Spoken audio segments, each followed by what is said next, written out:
It's WCW versus nWo World Tour. GamePro calls it one of the fall's hottest titles. Game Informer says it's the end-all, be-all of wrestling, featuring over 20 of WCW's and nWo's top wrestlers, a 4-player battle royal mode, and up to 40 moves per wrestler, including signature moves and foreign objects, all on Nintendo 64. Call now, 1-800-WCW-8661, or send $69.95 to the address on your screen. Also available wherever video games are sold.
For time to respond to what we've seen over the past few minutes. Kevin Nash, this is your forum, my friend. You know, I vented on Twitter over it, but see, what people don't understand is if I take the time to vent on something let's get a couple of things straight. You're not wealthy if you fly first class on a commercial flight, especially when somebody is buying your ticket, okay? You're privileged to sit in first class, and after 30 years and 37 surgeries, I think I've earned the right to sit in first class. And because people are bringing me someplace and they're making money off of me, obviously I'm worth the purchase of the first class seat, or they would not pay for it.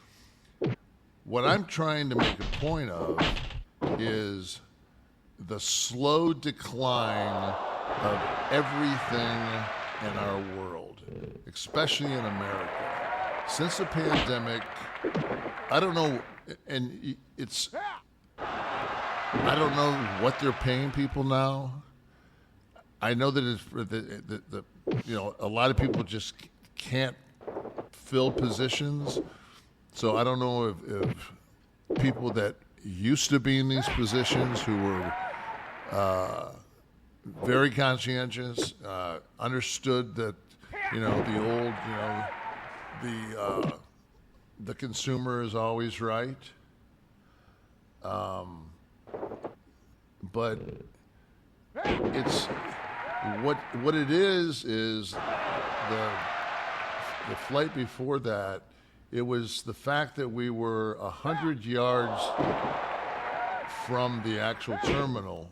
This was 2 weeks ago. You're talking yes, about the plane was buckled up, and she's telling a gentleman to sit down because she's got to get the paperwork. There's no fucking paperwork. Once you leave the gate, there's no. It's the lies. You did tell them that you were considering yourself a hostage. Yeah.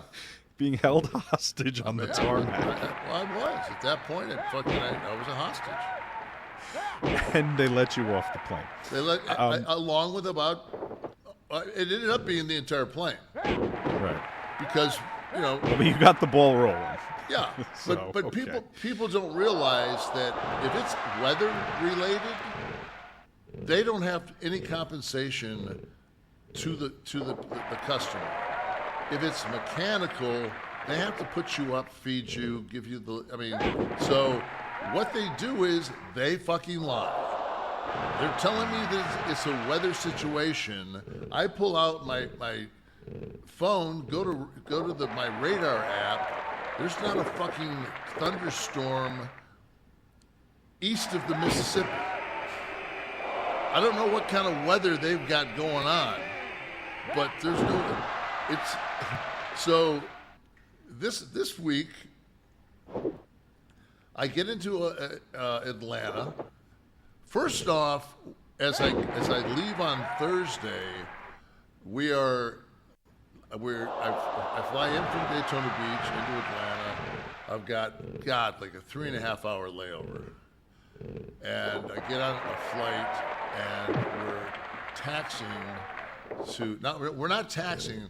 We are on the actual approach to where we're going to take off, and we get the soccer mom slam on the brakes, where everybody goes forward. And because I'm so tall and all you have is a waist belt, I actually have to get my hands out in front of me to put my hands on each side of the screen. So you're still on the ground and you're moving into position, and he jams the brakes. He jams the brakes, and at that point, everybody looks out their side windows and sees a lovely Southwest airline plane crossing in front of us. Cutting you off. But this one doesn't make the news because at this point, it's now SOP. But this wasn't even the worst part of the trip. You didn't get your bags. It was a whole to-do. And the people, my crew from Delta that I've been flying out of that airport in Daytona Beach for 26 years, every one of them are so conscientious and so great. And when they get a new person that comes in there, the people are so great that teach them. It's like this oasis. Then you go to Atlanta, and it's like everybody from Delta's on work release. Like, you can either pick up trash or you can lie to the fucking customers. So we're sitting at the gate, and the lady comes out, and she's really got an attitude. And she just informs us that, I promise you that you will get to Atlanta sometime this evening on this plane. Easy for getting on fucking Delta again. I'm crazy. But my only option out of fucking Daytona Beach is American.